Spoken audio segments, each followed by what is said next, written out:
Hey, thank you, Nate. It's innate to be able, or it's an honor to be able to present in front of all my peers in EMS. It's been a lifelong career of EMS. I've loved every minute of it, loved education, so I'm honored to be here today.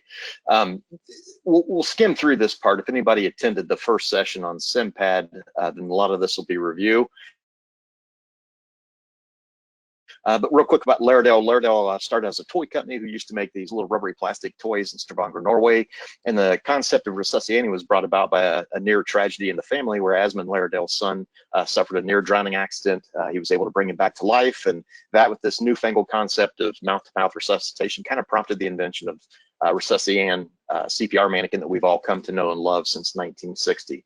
And that's where the focus of the company has been ever since. It's still a family-run company. In the far right picture, you can see Tor Laerdal, the son that got resuscitated, that now leads the company from Stavanger, Norway.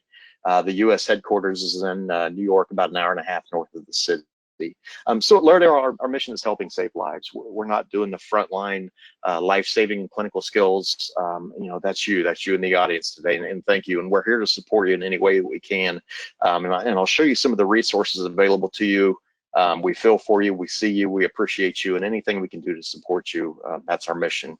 It's accomplishing, helping save lives. Quick about myself, 30 some years in EMS, middle of Indiana, great 911 program, 16 years flying. Got to do all the high speed tactical stuff and all the fun stuff. But I started out teaching CPR lessons. So I'd ride the ambulance age of 15 as a cadet, and I always had a CPR Annie in the back of my car. I'd teach CPR lessons on the weekend.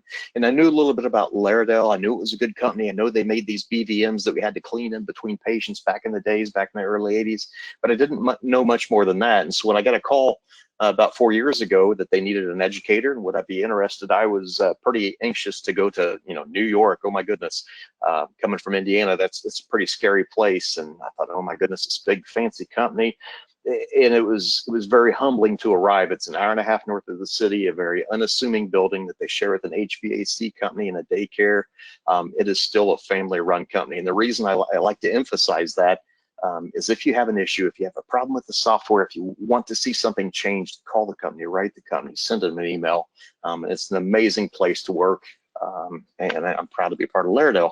So what are we doing today? Our objective is to illustrate how to use the LEAP software in a distance simulation exercise. This software is completely free. You can download it. Many of you were prompted to download it before today's class. It's open to anybody, whether you have our simulators or not. Please put this to use. My goodness, I wish this was available 20, 30 years ago, teaching EMT classes and DFib and cardiac interpretation. So some other available resources to you. So if you go to laerdal.com, you're going to land right on our Corona page, and there's several resources available to you. There's a whole host of webinars. Some of these are fantastic. There are complementary scenarios. If you run with your simulator with a SimPad, there is themes and scenarios for you. If you have simply the LEAP software that we're going to cover today, there's a theme and a scenario for you covering COVID. We'll kind of take a peek at that. There's some information on some free debriefing software that is really, really awesome and new to us. Self-guided courses on COVID. We have a vSim on COVID that is awesome. If you've never done one of these, it's kind of like playing a video game. You take a 100-foot overview of the patient, you see all of your clinical gear laid out, you see a patient monitor, and you intervene and treat the patient, depending on what you do in what amount of time the patient gets better. All kinds of information on keeping your equipment clean during these training times, what devices are available for you through COVID, preparation checklist, and latest research and helpful, useful links that we can find. Okay. So why we're here? We're here to work with the LEAP software, LLEAP, Laerdal Learning Application Software. This software controls the patient monitor. It usually controls the mannequin and tells the mannequin to blink your eyes, make a noise. It's completely free. It's about $1.5 GB. You go to laerdal.com, you go to support, and then finally product downloads, and you can download it. You can use it for EKG interpretation, use it to teach dynamic cardiology. You can use it for group or individual simulations. If you're trained in critical care transport teams, you can even teach electronic fetal monitoring with it. It's awesome, awesome stuff, but it makes a great platform, even if you're not doing cardiac dynamics, you're doing BLS skills, you've still got a background SpO2 and a heart rate and a blood pressure to be able to teach off of. And the only thing that limits what kind of simulation you can teach is your own creativity. And we'll kind of show an example of it here real quick. Once again, the software completely free, Laerdal.com. Go to the support tab, go to product downloads, and it's the only thing that says Leap, about 1.5 GB worth of software. So some of the resources you want to start to gather. So think of the things that paint the picture of those disease types that you want to present. Paint those patient pictures, those scene pictures. Capture a glucometer screener. You can mock it up and paint really, really easy. Pictures of blood loss. We can all dump out 1,000 cc's worth of water on our kitchen floor to estimate 1,500 cc's of blood loss. Write up med lists, pictures of injuries, pictures of pupil sizes, all these things add fidelity to your distance simulation. I went looking for breath sounds and background noises and all those sorts of things to kind of add to the fidelity of this distance simulation. Breath sounds are readily available. They're web-based. There's several sources that have downloadable versions of breath sounds. So when your student says, I'm going to assess the lung sounds, we can play a clip of, coarse rails, fine rails, wet wheezes, dry wheezes, whatever comes to mind. We can play a cue of babies crying or dogs barking relentlessly in the background, or sirens that just won't shut off to add to the realism of our normal work environment.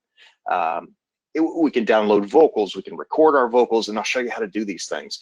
And then consider downloading some video clips. We can find a video clip of absolutely anything. So we can gather a whole library full of mechanism of injury videos to be able to show up on this patient monitor.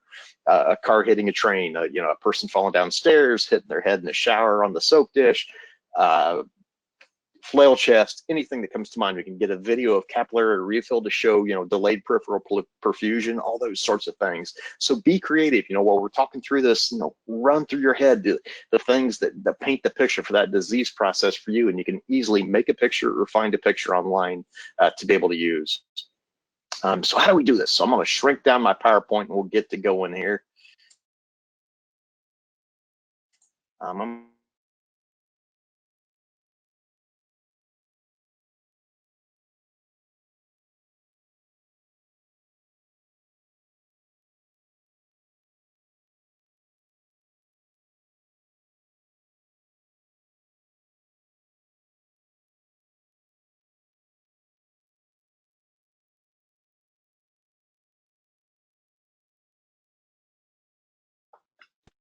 Hey, Bill, there's not audio coming through.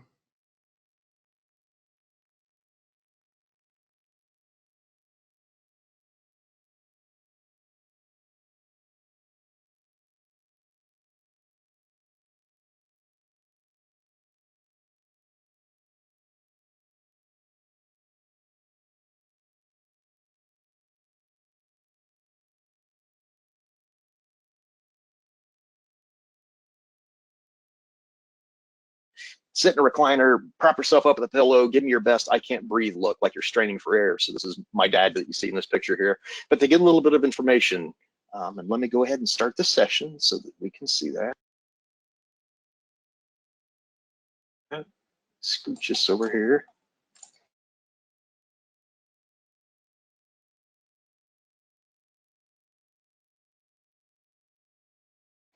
Minimize that. From my instructor screen, I'm going to hit play. And so the student gets a little bit of information. You're going to respond to a 77-year-old male with a chief complaint of shortness of breath. Right? They're allowed to ask any questions that they want.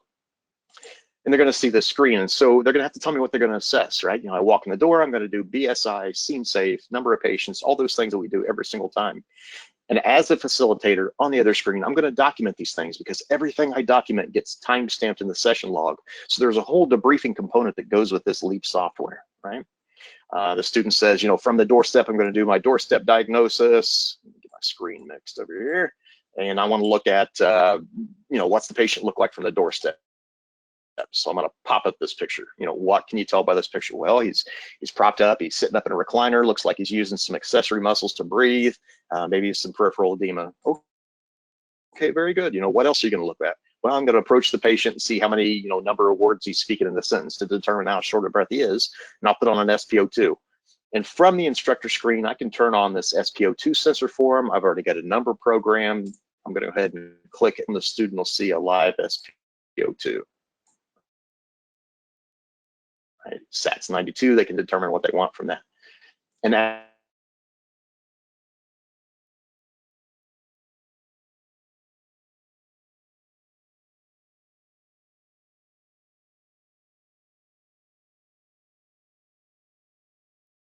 as they tell me the interventions, I'm going to change this number, right? I'm going to put them on a cannula at 6, or I'm going to put them on a non-rebreather.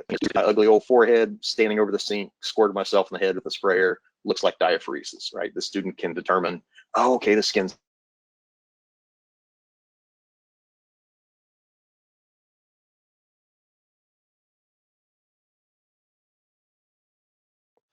Hey, Bill, can I pause you real quick? There's no audio whenever you're playing the pulses.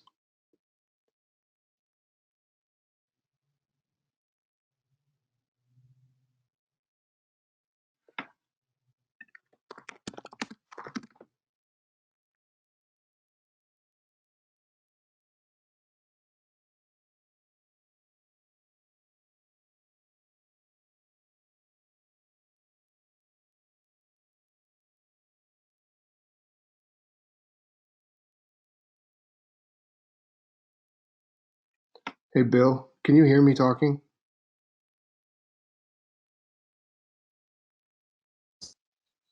Hello, Nate. Yeah, whenever you're going into the simulator when the pulses are playing, it's cutting out so that no one's able to hear you talking. Are you connected through your headset the way you So were? when I show, yeah, I sure am. I was trying to make it better. So when I show the patient monitor, it cuts out my audio. Yes, sir. But Okay, okay. Well, now, we won't flash back. We won't flash back there. Um, so what I was trying to show, and I'm so sorry we didn't have that glitch last week, but it sounds like we're having it this week. What I showed was I can turn on those patient monitor buttons for the students. So as they tell me they're doing things, I'm going to give them more information. So they do their doorstep diagnosis. They're going to look at the patient's position, tell me what they deem from that. They see the patient sitting bolt upright, padded up with a pillow, using accessory muscles to breathe. As they tell me they're going to turn on the SAT, I can click on the SAT, and I've got a pre-programmed number. I can quickly respond to what they're doing. You know, if they put on the cannula at 6 or non-rebreather at 15, I can adjust those numbers within a fraction of a second to respond to what that student's going to do. I've got all my video, all my audio, all my pictures linked up, ready to go. So if they tell me that they're going to look at skin quality, I've got a picture of diaphoresis, which is just my head with water dripping off of it, so they can get that. I tried to paint the picture of pulmonary edema, and what represents pulmonary edema to me is early morning, very front room of the house, person in a recliner, propped up with a chair, pedal edema, right? I've got some Rails vocal sounds all queued up, but what the student was seeing was that full patient monitor that we saw. This video platform that we're using today doesn't quite like the sounds that come through that patient monitor. Several of the other video platforms that we've used have absolutely no problem. So you will have to play on your own with whatever video conferencing platform that you have to see what's going to work best with the vocals. Thanks for bringing that to my attention, Nate. I'm so sorry that it cut out. I appreciate you breaking that awkward silence.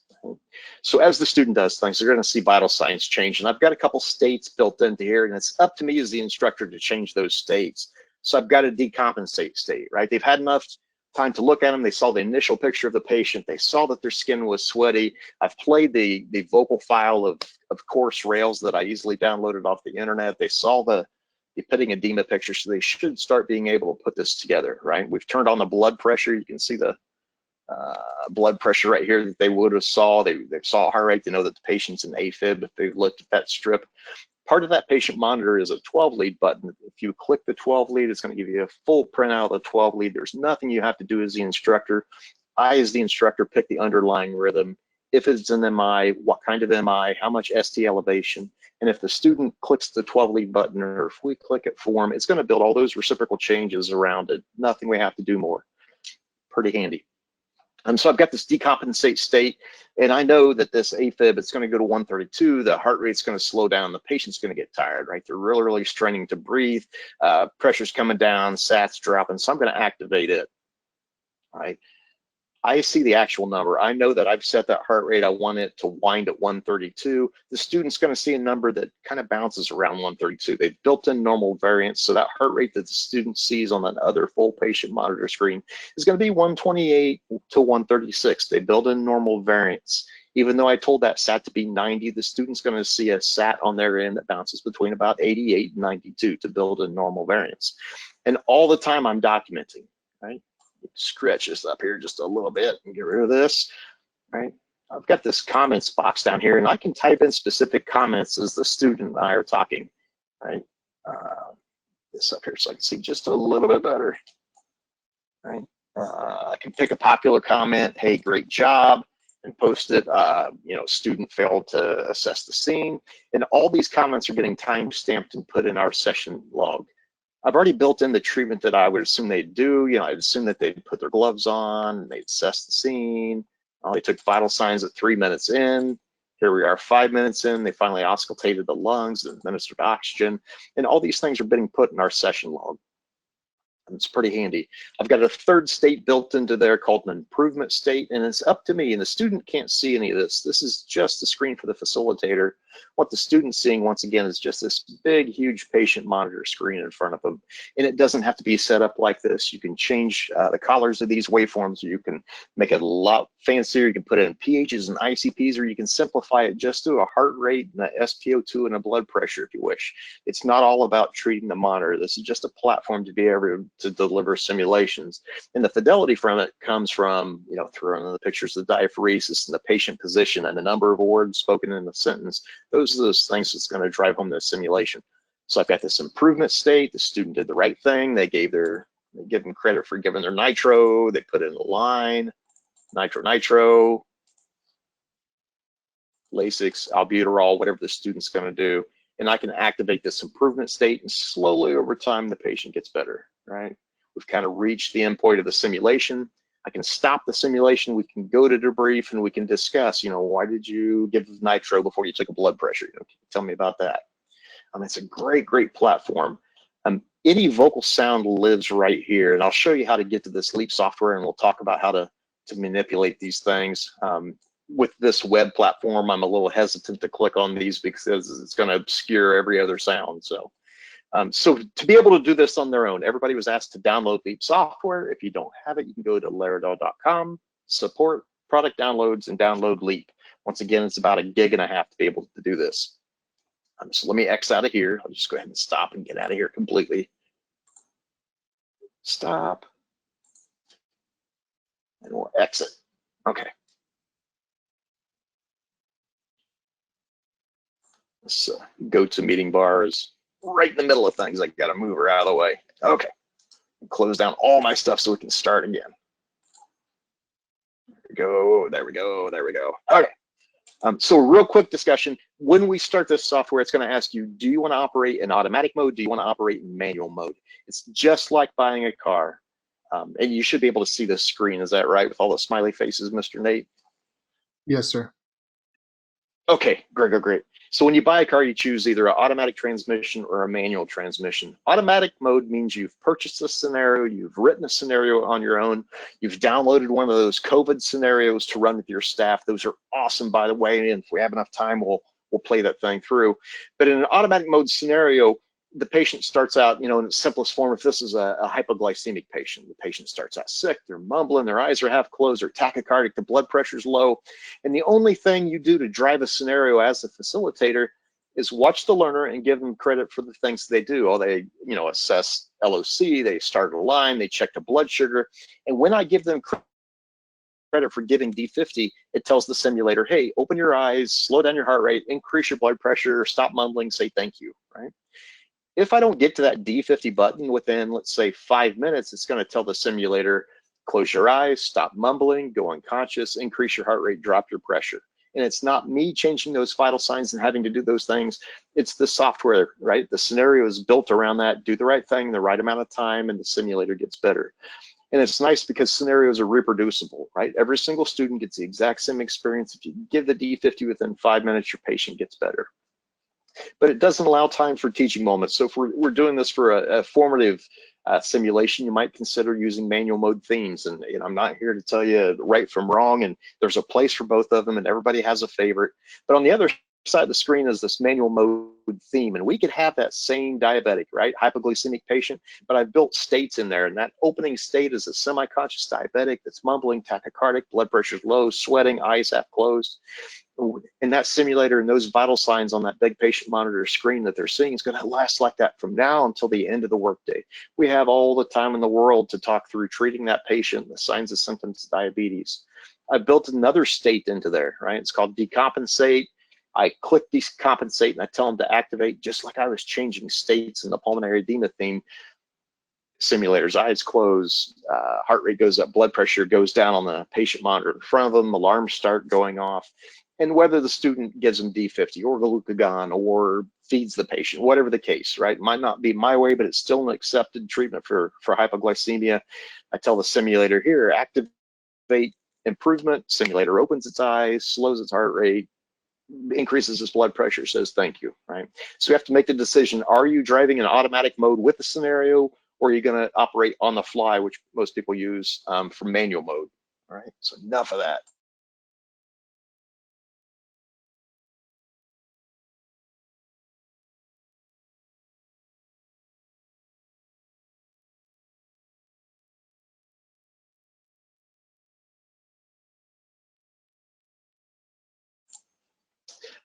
We'll get you back to what you're going to see.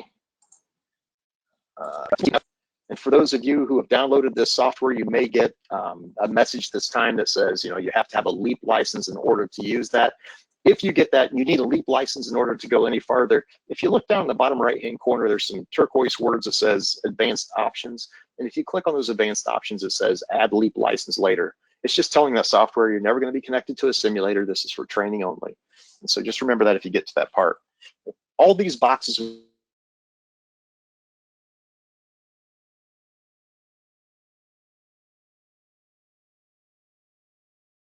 within the app do something different, right?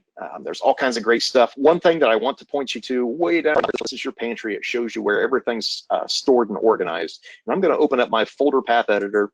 I am not techie. My phone breaks. I have to give it to my kids. The great thing about this Laerdal software is it's designed for the medical mind. It's designed for the clinical mind. You don't have to be a software expert. You don't have to be technically proficient in order to be able to use this stuff. So it's comforting for a guy like me. But if I open up Folder Path Editor, it shows me where my scenarios are housed. So if I get a scenario, I go to conference, somebody gives me a great trauma scenario, I can open up this file, I can drag and drop it in there. Somebody gives me a theme, I know where those are stored, right? Your radiology files are those pictures that you can shoot over to the patient monitor. It doesn't have to be an x-ray. It's any kind of picture file, right? We can go to the internet. We can find a picture of peripheral edema and cyanotic nails and whatever else you dream up. You're only limited by your creativity. This doesn't have to be ALS simulations. This can be BLS too. You're open to your own creativity. Our lab files is anything written out that you want to post on your patient monitor. It says, Dr. Smith from the receiving hospitals on the line wants to give you orders. Families on the phone has information for you. Anything typed out. And then your media files is any 60-second WMV video. So the video that we want to push to the patient monitor of the car hitting the train, the flail segment, whatever you can dream up. Just keep in mind, that's where all your files are stored. That's how to keep your closet clean.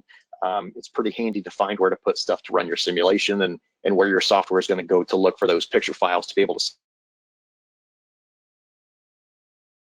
send to the patient monitor. The sound recorder, very, very handy. So SimMan that we're going to run this from has, 20 some things that he says. He coughs and yes and a no, and he screams. But if we want to record something in there, a real sound of somebody struggling to breathe, if we want to, make a recording of a two-word sentence, record dogs barking, anything like that you want to add in his vocabulary, here's where you go to do it. It's going to record it for you in the appropriate format that SimMan speaks, and we know that we can open up his closet down here, open up all the things that he says, come down to vocal files. I open up my vocal files, and this is everything that SimMan says. So if I open up his files, I can drag and drop those things that he's recorded into his vocabulary. It's really, really easy. You don't have to get that fancy if you don't want to. if you get to the point where you want to mimics your patient monitor that you're using on the ambulance, if you get to the point where you want to write scenarios, and as scary as that sounds, it takes you about an hour to read the book and you'll be able to write scenarios. It's surprisingly simple, and it's really, really fun. It'll take you about 10 or 15 minutes to write a scenario, fully automatic scenario. But any of those things is hidden down here in the help topics, right? If I open up help topics and I open up Sim Designer Help, there's a full book on how to write scenarios. So lots of stuff on how to recreate monitors so your monitor can mimic the monitor that they're used to using on the ambulance. Drive a simulator, right? To be able to host remote simulations, and that's done from this instructor application, or the box that has the picture of the simulator. So if you would, please click on that if you have your software open. I'm going to open up my Instructor Software.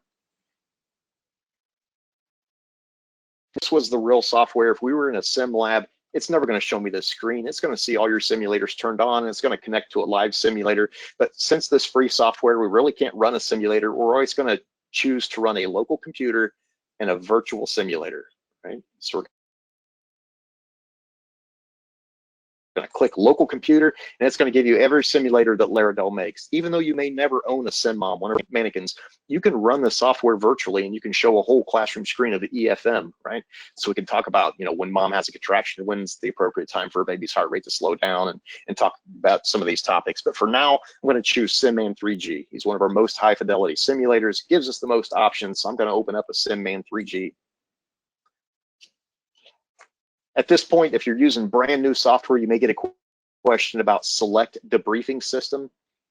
If you choose the debriefing system on the screen, or there's a little turquoise button that says continue without debriefing system, that'll get you past it.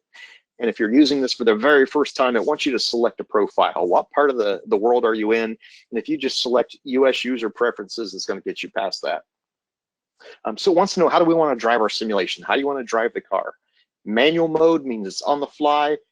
Automatic mode means we've downloaded the Kovan scenarios, we've been given a scenario, we're going to run it in automatic mode. So for now, I want to be the wizard behind the curtain. I want to control all the vital signs and all the functions. So I'm going to choose manual mode.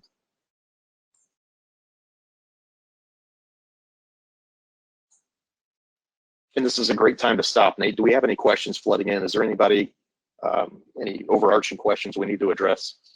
We do have two questions. One of them being, do you need any other equipment other than your laptop to do this at all? This is it. And it would help me, no, it would have helped me immensely to have a second screen. Most of my peers found it helpful to have another just computer monitor plugged into this one, so you can kind of keep stuff separated. I can keep the patient monitor on the other screen to see what the students are seeing live. So when I have a picture pop up and when I change vital signs, I can see it out of the corner of my eye, and just have the instructor app in front of me. For me, it got too messy. It was just easier with one screen, but if you have a second screen, play around with it by all means. There was a second one, sir. Yeah. Are there pre-made themes and scenarios that are available so you don't have to build one? Yes, yeah, absolutely. So all this stuff that you're seeing on my left-hand side, all this slop here, this is just stuff that we've built into class. But when you download your software, there's an asthma, and there's a narcotic overdose, and there's some postpartum hemorrhage, some cardiac stuff, all kinds. It's just a good starting point, so you're not adjusting every single vital sign every single time, right? This time I'm going to choose a healthy patient. So I want to use healthy patient. I can either click it once and hit OK way down here in the corner,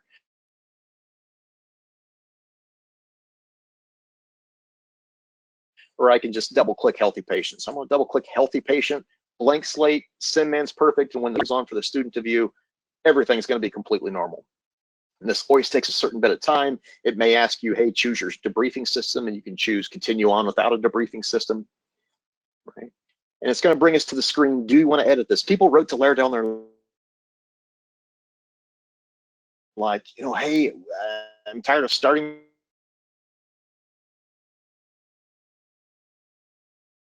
the session and having to tell a student, wait, don't look at the monitor, don't look at the simulator, I need to change a few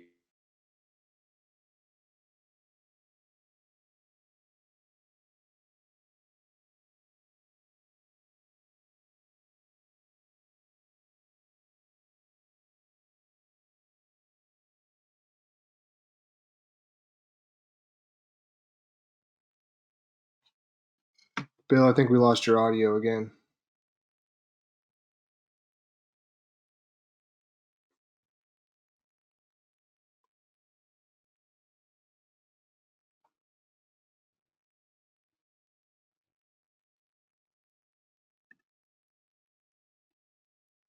I'm still not getting any audio. Is there any way to pause the sound?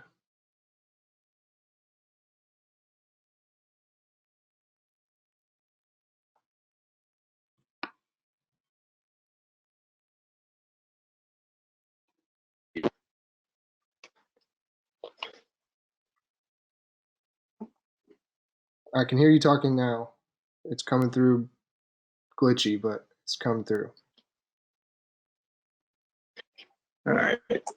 Can you hear me now, Nate? I can. Thank you. Better. Can you hear this? Yeah, I heard that. I'm sorry about this quality. Okay. All right. No, that's okay. So we'll get going. So every time I give the student credit for doing something, you'll see down here in the bottom right-hand corner that it's tallying up. What time did you check airway patency, right? I gave them credit for it, and it knows that 1 minute and 39 seconds into the session, the student stated that they were checking airway patency. You can use those if it's up to your advantage. If not, don't worry about it. It's just a nice way of record keeping so we can talk about it and debrief. If we spend 10 minutes in simulation, right, talking about that pulmonary edema patient, talking about the signs and symptoms of it, then we should probably spend 20 minutes in debrief. Most resources say that that's where the learning happens, is in debriefs. We can open up this debrief log and talk about, the need to take a look at your patient before you're on top of them, the need for scene safety and all those sorts of things. So how do we manipulate this software? If we haven't made a theme, if we have a blank slate, right here you can see, that we see everything. The student doesn't necessarily see this. We've set the heart rate to 80. The student's going to see a heart rate that bounces between 76 and 84, right? If I want to adjust this heart rate, the easiest way is hover to discover. So if I hover my mouse over that heart rate of 80 and I roll that wheel of my mouse down, that heart rate's going to drop. Simple, simple, simple. And as I'm rolling this heart rate down, it's happening immediately in synchronous with these movements right on that patient monitor that the student's seeing. All right, so I'm going to roll that heart rate down to something silly slow. Right? But that's happening immediately. How many times in medicine do things happen immediately? So there may be an opportunity where you want this change to happen slower. So if I don't want to use the wheel of my mouse to change any one of these numbers, if I click on that current heart rate of 41, I can tell that heart rate, I want you to go up to, I'm going to type in a specific number, 137 beats per minute, or I can use this slider bar and tell it I want you to go from 41 to 152. I don't want you to go up immediately. I want that heart rate to go up over 3 minutes. And I get to choose the flow and how it gets there, because 41, 43, 45 isn't very realistic, right? Here's the flow and how I want you to achieve the change between 41 and 152. And I hit OK. And I know as the instructor, in 3 minutes, that heart rate's going to hit 152, right? And our tempo's picking up on our patient monitor. Alarms are pretty soon going to start going off. I've got a prediction window flashing at me, and you can see this little orange window flashing at me. This prediction window is your crystal ball, right? It's a good idea to keep your eyeball on this prediction window. I can see these are all 1 minute segments that in 1, 2, 3 minutes, something pretty darn interesting happens to our heart rate. I can either wait out that 3 minutes because I told it to take its time, take 3 minutes and get up to 152. I can either wait out that time, or I've got all these tape player buttons down here. So if you look in the bottom left-hand corner, right now the tape is playing. I can pause the tape. I can fast forward the tape 1 minute at a time. I can start it over from the beginning, or I can stop it. I'm going to fast forward it by 1 minute just to scooch me into the future, just to hit that heart rate of 152 a little bit quicker. All these vital signs are adjusted just the same way. So the SAT's currently at 98%. I can adjust it, right? The student says, I'm going to put them on a cannula. Maybe I only want to turn up that SAT a couple of points versus, I put them on a non-rebreather at 100%. I'm going to crank that SAT up a lot more.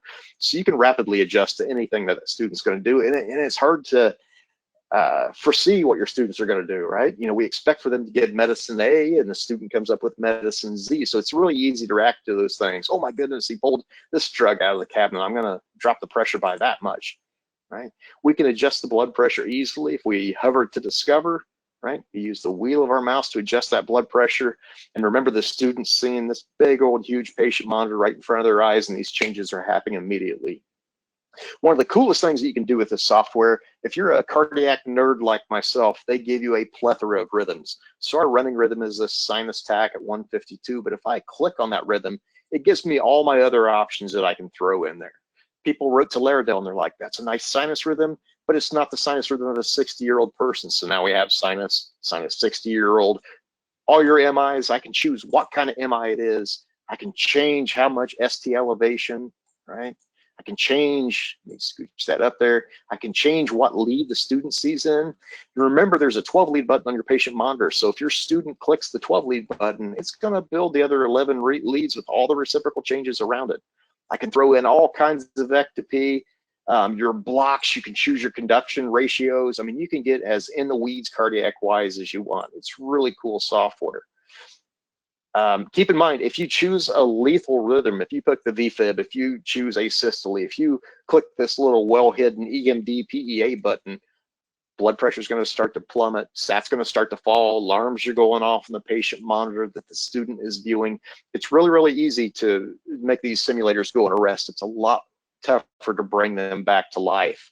So if I choose one of these lethal rhythms, it's just pick asystole and I hit OK. My underlying rhythm is asystole. My heart rate suddenly turned to 0. And on the student's view, you know, this SAT's dropping, pressure's coming down, alarms are screaming, they see that asystole.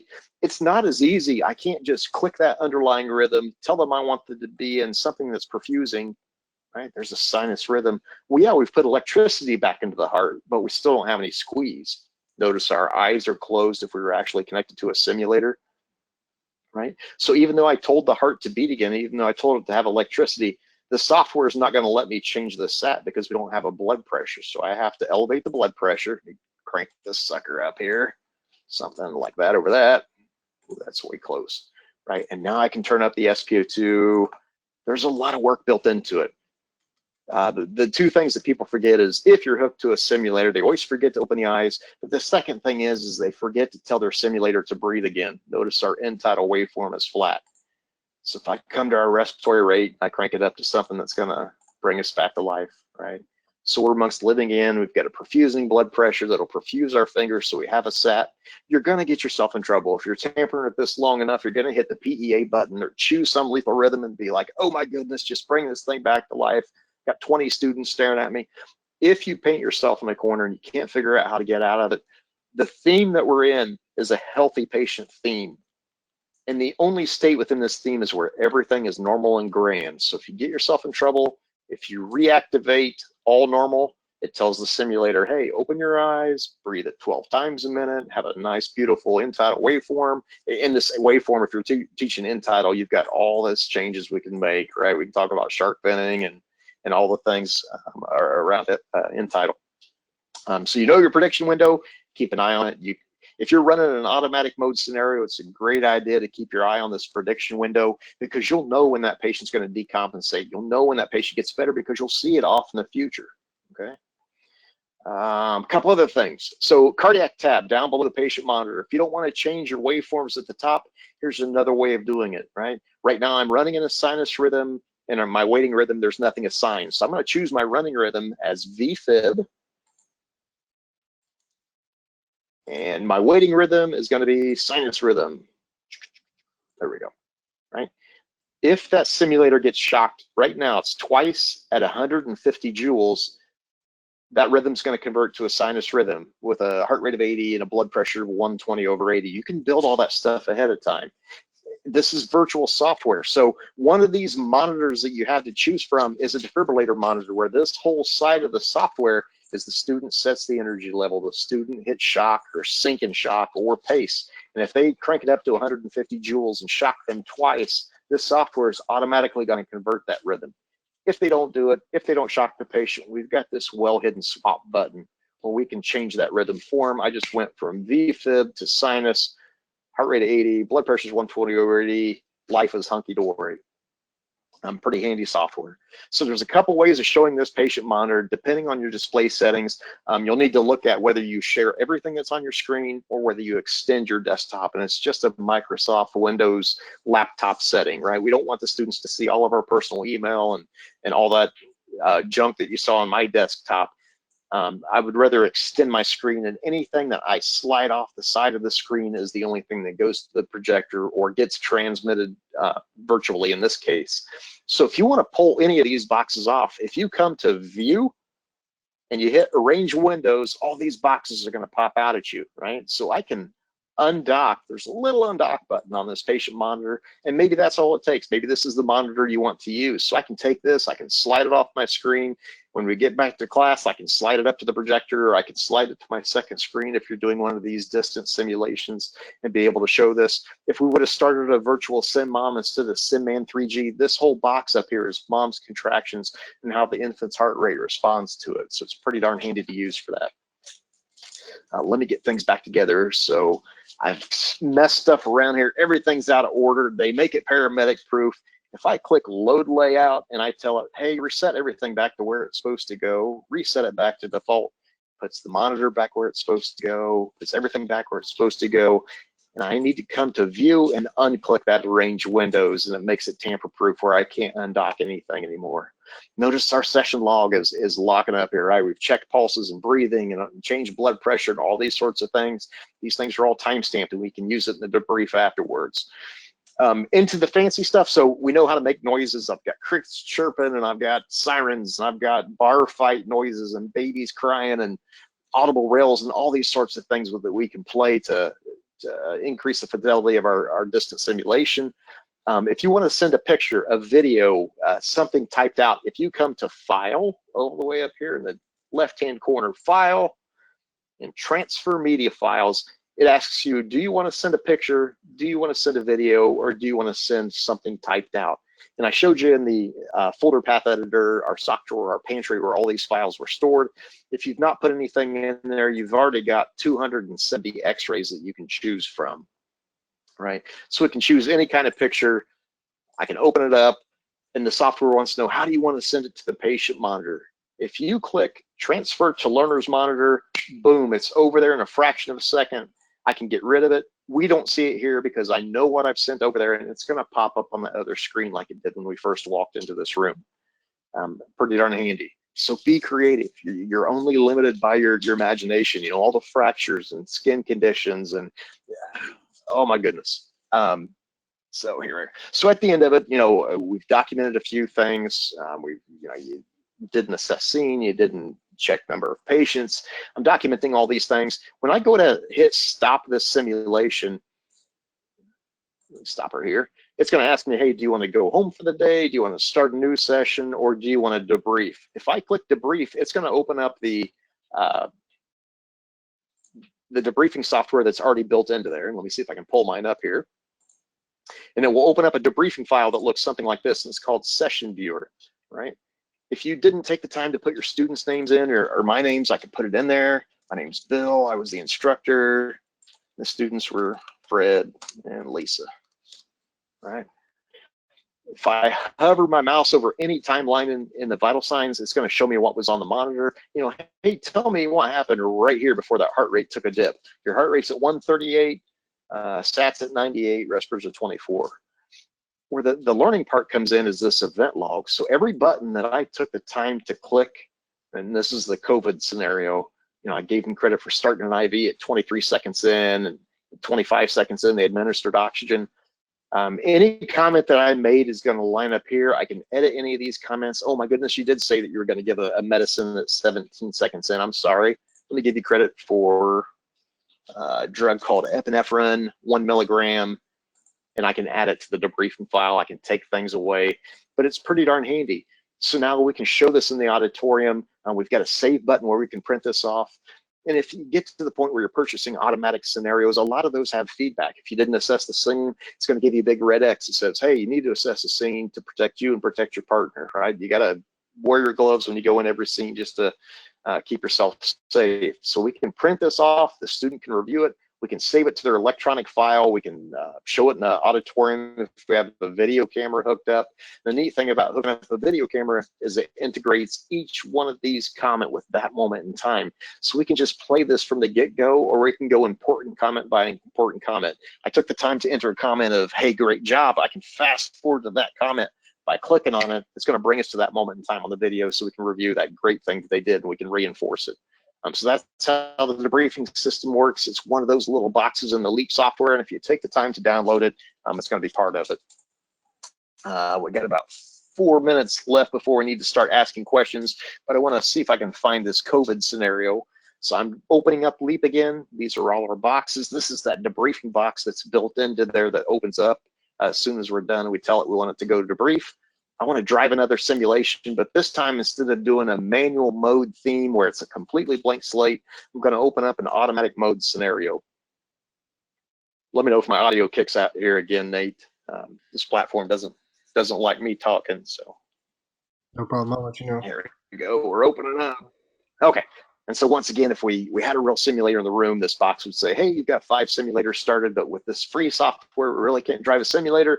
I'm going to choose local computer, and the next screen is going to say, well, what kind of simulator do you want to drive? I want to drive a SimMan 3G, and I want to drive an automatic mode scenario, that COVID scenario that's available on Laerdal.com and all those free scenarios. And if you have any hesitation on how to download a scenario, there's a couple of short videos right there that will remind you of how to download a scenario, where to store that file. It's really, really easy.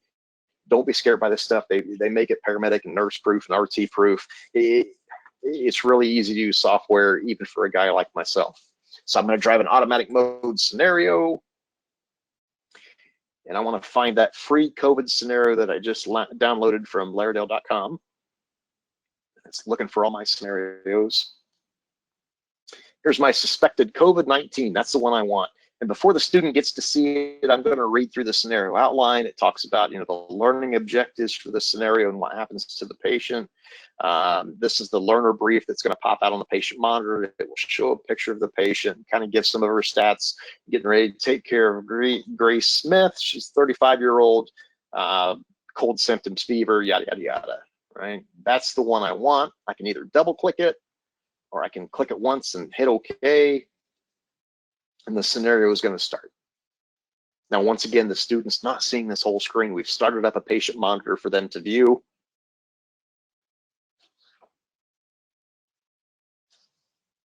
And this always takes just a little bit of time.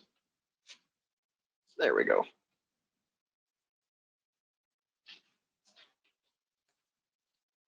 Okay, we're starting up here. Okay. So I'm going to start my session. And once again, this is an automatic mode scenario, so we don't change the vital signs. We don't make them make noises. That's all controlled by the software. All I do is, and once again, my learner has this big patient monitor to view, and I'm just giving them credit for the events that they do. They asked about travel history. It gives me instructor messages. Hey, speak for the patient. I've been out of country, went to Asia, been febrile. And a lot of times, each one of these buttons that you click for the student brings up something, right? It makes the patient cough, it makes the patient scream. When I give them credit for asking for a point of care ultrasound, when I do that on the patient monitor that the student sees, you see a real life ultrasound, right? Let me give them credit for it. When I click a cough button, the patient coughs.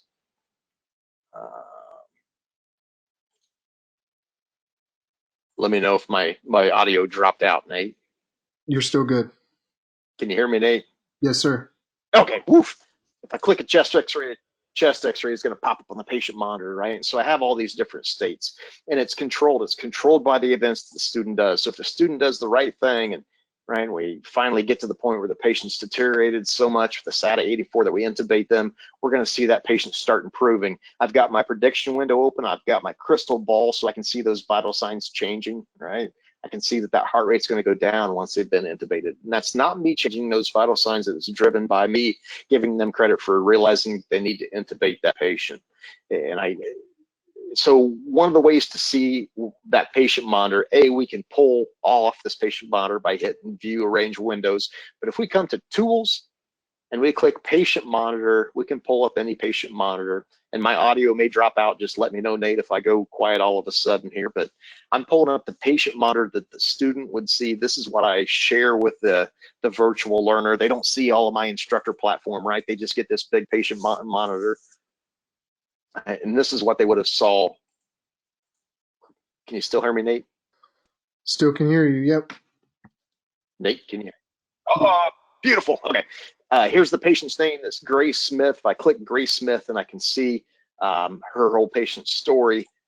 And let me quickly come down here before the alarms start going off. Here's the chest x-ray when I gave them credit for that would have popped up, right? The media, here's the point of care ultrasound that would have showed up when they asked for one. So it's really, really awesome stuff. And let me get rid of this before this platform gets mad at me for making noise. Minimize the taskbar. I'm going to shut all this stuff down before it takes away my audio again. I know we're getting short on time here. Exit out of here and get back to this PowerPoint. That's quick. When we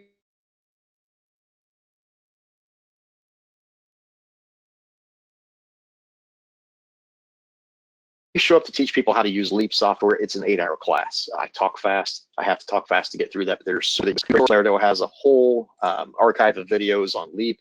You'll find stuff that some of our end users have put on YouTube. It's really, really good stuff. I'm available. Here's my email address, bill.summerfield@laerdal.com. I can help you with some of the finer things. If you dream up something creative that you want to do, include me. I'd love to see what you're doing out there with this software. It's free, it's readily available. There's Kovan Scenarios to help you train our next group of learners out there. Whatever Laerdal can do to support you, I think we're following up on our mission of helping save lives. So with that, Mr. Nate, I will be quiet and open it up for any questions.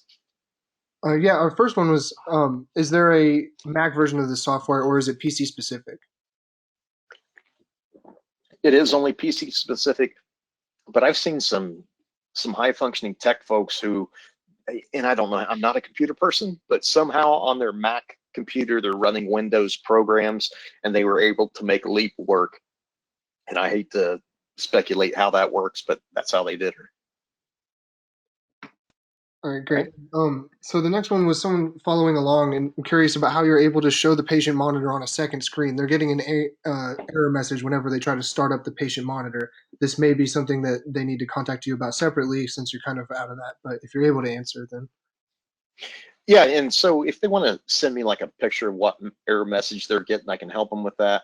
And it might just be their computer. You may have to do the view, arrange windows, and undock that patient monitor, right? And so we slide that off to the screen, and that's the only thing that gets shared with the learner. They don't see the rest of the instructor platform. That may be something they have to do instead of starting a separate patient monitor.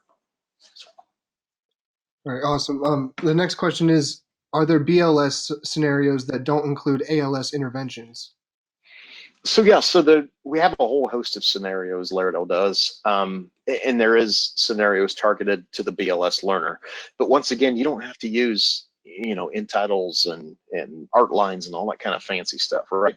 We can simplify that patient monitor, and in that help topic subject shows you how to build a monitor and change the colors of it and make it your own. So we can just have an SpO2 that we turn on, or just a heart rate, or just a blood pressure.